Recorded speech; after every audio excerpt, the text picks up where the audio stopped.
आज हम पढ़ने लगे हैं इंग्लिश के एक इम्पॉर्टेंट कॉन्सेप्ट के बारे में।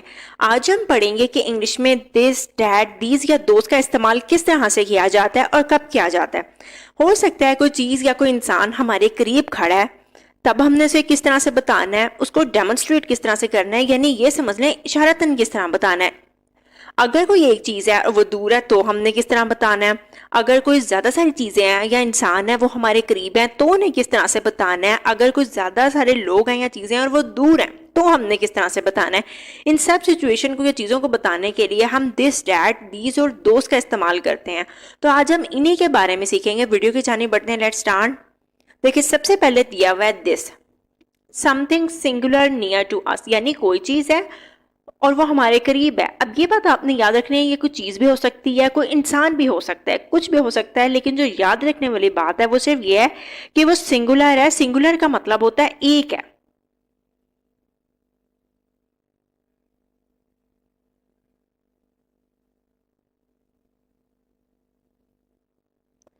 अब जिस तरह हम कह रहे हैं दिस इज अ पेन, ये एक पेन है, तो इसका मतलब है ये पेन करीब भी है और एक भी है, यानी ये कलम करीब भी है और एक है। करीब और एक ही चीज को बताने के लिए हम दिस इस्तेमाल करते हैं। अब चाहे वो इंसान है या कोई चीज है, जिस तरह दिस इज अ ट्री, ये एक दरख्त है, तो इसका मतलब है ये दरख्त करीब भी है और एक है। दिस इज अ गर्ल, ये एक लड़की है।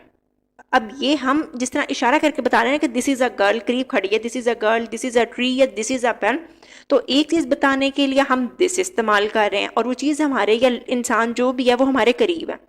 नेक्स्ट है डैट। डैट का इस्तेमाल हम कब करते हैं? अगर कोई चीज एक है लेकिन वो हमसे दूर है, यानी something singular far from us. Far का मतलब होता है वो दूर है।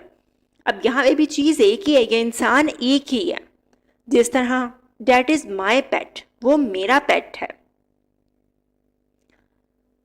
डैट वॉज हर कार, वो उसकी कार थी। अब दिस के लिए हम ये इस्तेमाल करते हैं, डैट के लिए हम वो इस्तेमाल करें हैं। ये बताएगा उर्दू में, अगर हम ये की बात कर रहे हैं कि चीज़ हमारे करीब है और वो का मतलब है कि हम दूर की तरफ इशारा करके बता रहे हैं डैट वॉज हर कार, वो उसकी कार थी। डैट डे वॉज ऑसम, यानी वो दिन बहुत अच्छा था।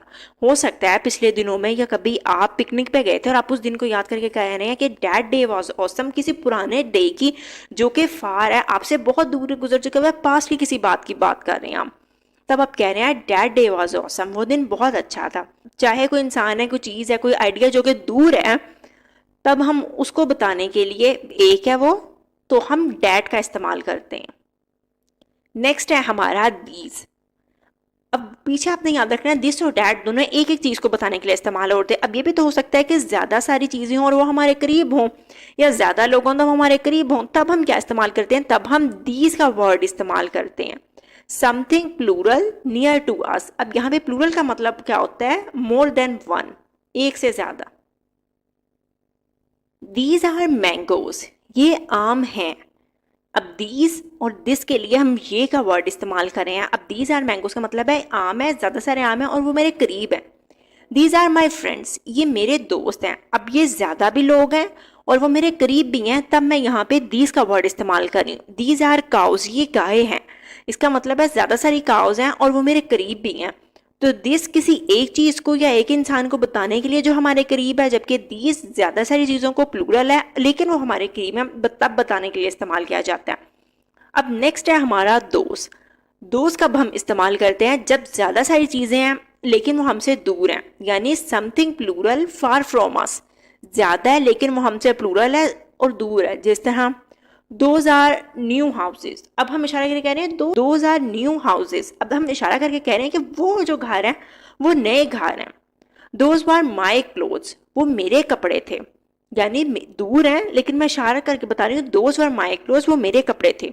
दोज वर माई नोटबुक्स, वो मेरी नोटबुक्स थी। दूर है लेकिन वो ज्यादा है, तो करीब के एक चीज को बताने के लिए हम दिस इस्तेमाल करते हैं, दूर के एक चीज को बताने के लिए हम डैट इस्तेमाल करते हैं। करीब अगर ज्यादा सारी चीजें हैं तो हम दीज इस्तेमाल करते हैं, दूर अगर ज्यादा सारी चीजें हैं तो हम दोज इस्तेमाल करते हैं। अब इनको हम कुछ प्रैक्टिस करके समझते हैं।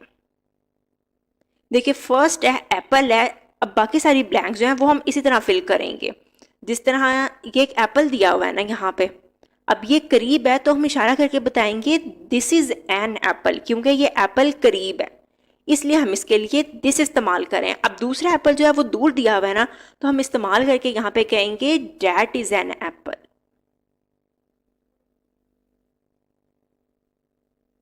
एप्पल दूर है इसलिए हम यहाँ पे डैट का वर्ड इस्तेमाल करें। अब नीचे एप्पल्स 3 है, मोर देन 1 है, लेकिन वो करीब है तो हम कहेंगे दीज आर एप्पल्स।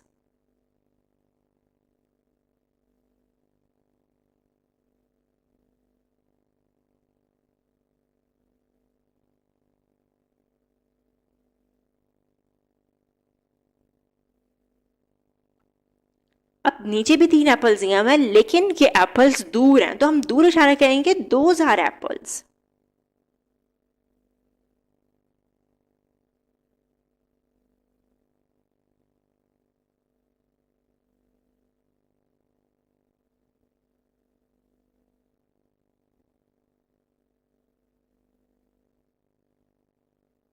अब ऊपर हमने एप्पल 1 लिखा था क्योंकि हम सिंगुलर की बात कर रहे थे। अब नीचे हमने दोनों में बेशक दूर हैं या करीब हैं, दोनों में हमने ज़्यादा सारे एप्पल्स हैं ना, तो इसलिए यहाँ पे हमने एप्पल्स लिखा है, एप्पल नहीं लिखा।